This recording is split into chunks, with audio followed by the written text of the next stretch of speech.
मुश्क और मुश्क छिपाए नहीं छिपते हैं। कुछ ऐसा ही हो गया है। भारत के जहाज़ों को यूरोप, अमेरिका, यूके और यहाँ तक कि रूस ने क्यों रोक दिया है? जहाँ एक तरफ ये सब कुछ हो रहा है तो वहीं दूसरी तरफ चीन ने पाकिस्तान में उतारने शुरू कर दिए जहाज। आखिर मामला क्या है? क्यों डर गया है चीन? जानेंगे जियोपॉलिटिक्स में क्या कुछ चल रहा है। आइए जानते हैं इन खबरों को विस्तार से। पाकिस्तान के हालात रोज खराब पे खराब हो रहे हैं और चाइना हमेशा ये कह रहा है कि पाकिस्तानी सेना सब कुछ कंट्रोल करो, लेकिन पाकिस्तानी सेना अभी तक सब कुछ कंट्रोल नहीं कर पा रही है। चाइना पाकिस्तान की खबरों को अपने देश में चलने नहीं देता है। क्यों? क्योंकि जनता फिर सवाल पूछना शुरू करेगी। जनता फिर कहेगी कि आपने सीपेक परियोजना में इतना सारा पैसा लगाया, वो पैसा हमारा कहाँ चला गया? हमारे बिलियन डॉलर बर्बाद हो गए। तो फिर हमने पाकिस्तान में इतना पैसा क्यों लगाया है? आपको बता दें, सीपेक यानी चीन पाकिस्तान इकोनॉमिक कॉरिडोर, इसका उद्देश्य था पाकिस्तान के ग्वादर बंदरगाह को चीन के सिंजियांग से जोड़ना। यानी ग्वादर पर जहाज उतरते और सारा माल यहाँ से पहुँच जाता सिंजियांग। चीन का सपना था एक गलियारा बनाया जाए और इस गलियारे से तेल, गैस, रेलवे, सड़क सब कुछ जुड़ जाए, जिसकी लंबाई हो करीब 2442 किलोमीटर। ये गलियारा ग्वादर पोर्ट से लेकर पीओके होते हुए, बलूचिस्तान होते हुए, अरब सागर के किनारे से हर जगह से मिलते हुए पहुंच जाए चाइना। प्लान तो बहुत अच्छा था। चीन ने, आपको बता दें,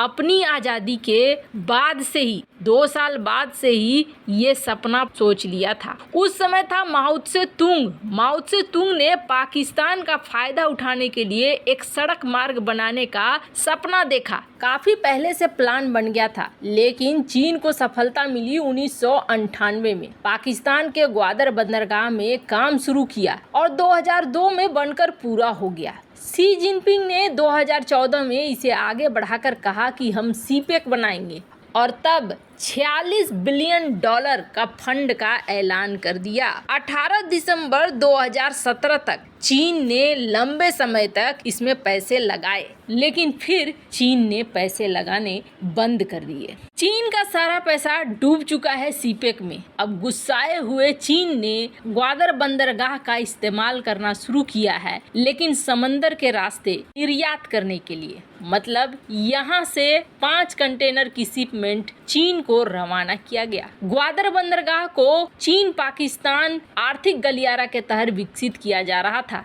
चीन का सपना था कि सब कुछ जोड़े, लेकिन इस सपने में तो ग्रहण लग गया है। पर पहली बार 24 मई को चीन के लिए एक प्रत्यक्ष निर्यात शुरू किया गया। पाकिस्तान से 5 शिपिंग कंटेनर यहाँ से निकले और चीन जाएंगे। वैसे आपको बता दें, पाकिस्तान से चीन पहुँचने में इन्हें 30 दिनों का समय लगेगा। कहा जा रहा है कि चाइना ने अब सीपेक पर और पैसा लगाने से मना करना शुरू कर दिया है, क्योंकि चाइना को समझ में आ गया है पीओके को लेकर भारत के सपोर्ट में है पूरी दुनिया। ऐसे में सीपेक में और ज्यादा पैसा लगाना उनके लिए सबसे बड़ी मूर्खता होगी। चाइना ने बायकॉट करके देख लिया कि G20 को कश्मीर में नहीं करने देंगे, लेकिन इसका उल्टा हुआ। कई मुस्लिम देश भारत के इस सम्मेलन में आए और यहाँ इन्होंने सपोर्ट दिखा दिया। यूएई जैसे देश सपोर्ट में आ गए। 20 में से सिर्फ 3 देश ऐसे थे जो इसमें नहीं आए, बाकी सभी आए। ये चीज समझ में आ गई है चाइना को कि चाहे मामला तिब्बत का हो, चाहे मामला ताइवान का हो या मामला कश्मीर पीओके का क्यों न हो, भारत टेबल को टर्न कर देगा। इस वक्त भारत के सपोर्ट में हवा बह रही है और दुनिया भारत के सपोर्ट में ही जाएगी। ये बात चाइना भी समझ गया है। ये खबर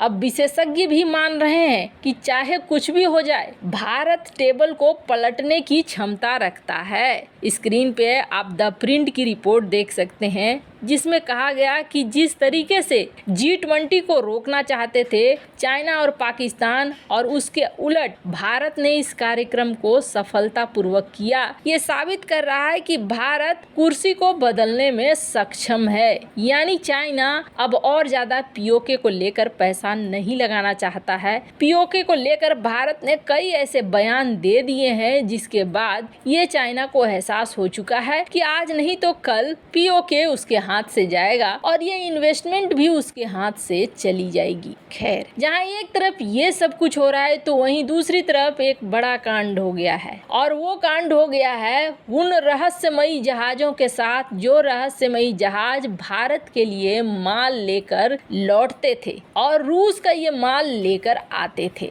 हमने आपको बताया था एक छोटी सी कंपनी जो 18 महीने पहले जन्म लेती है और उस 18 महीने पहले जन्म ली गई कंपनी जिसका ऑफिस आप देख सकते हैं स्क्रीन पर, ये छोटा सा ऑफिस है, इसके पास जहाज़ों की संख्या बहुत तेजी से बढ़ती है और इसके पास करीब 58 जहाज आ जाते हैं। 1.68 बिलियन डॉलर मूल्य वाले जहाज इनके पास आ जाते हैं। और ये जहाज क्या करता है, ये जहाज तेल लेकर अलग अलग दिशाओं में होते हुए भारत भी पहुंचता है और भी कई अन्य देश पहुंचता है। ये कंपनी थी गतिक शिप मैनेजमेंट और इस गतिक शिप मैनेजमेंट के बारे में पश्चिमी देशों को, यूरोपीय देशों को पता चल गया और ये बहुत सारा माल लेकर कहा जाता है कि भारत तक पहुंचाती थी। इस फ्लीट का यही काम था कि रूस से माल उठाना और इस माल को उठाकर भारत तक पहुंचाना। और आपको बता दें, इसके जो जहाज होते थे उस जहाज पर एक छोटा सा देश है संत किट्स एंड नेवीज, इनका लगा रहता था झंडा। संत किट्स का झंडा यहाँ पर इनके जहाज़ों में लगा रहता था। अब जहाज पे झंडा होना जरूरी है वरना ये माने जाएंगे कि ये डाकुओं का जहाज है। किसी न किसी देश का झंडा रहता था, इस देश के नाम पर ये रजिस्टर्ड थे जहाज और यहाँ पर रजिस्टर होने की वजह से इसकी नेवी का झंडा ये इस्तेमाल करते थे। पर आपको बता दें, इनके कई ऐसे शिप थे जिनको यूके, अमेरिका और रूस तीनों के द्वारा इंश्योरेंस दिया गया था। यानी पूरे माल की सेफ्टी के लिए लाइसेंस और इंश्योरेंस गतिक के बहुत सारे वेसल्स को दिया गया था। करीब कहा जाता है 28 ऐसे शिप थे जो यूके के द्वारा रजिस्टर्ड थे और इन्हें लाइसेंस दिया गया था। वहीं कुछ ऐसे थे जो अमेरिकन क्लब के द्वारा इंश्योरेंस दिया गया था,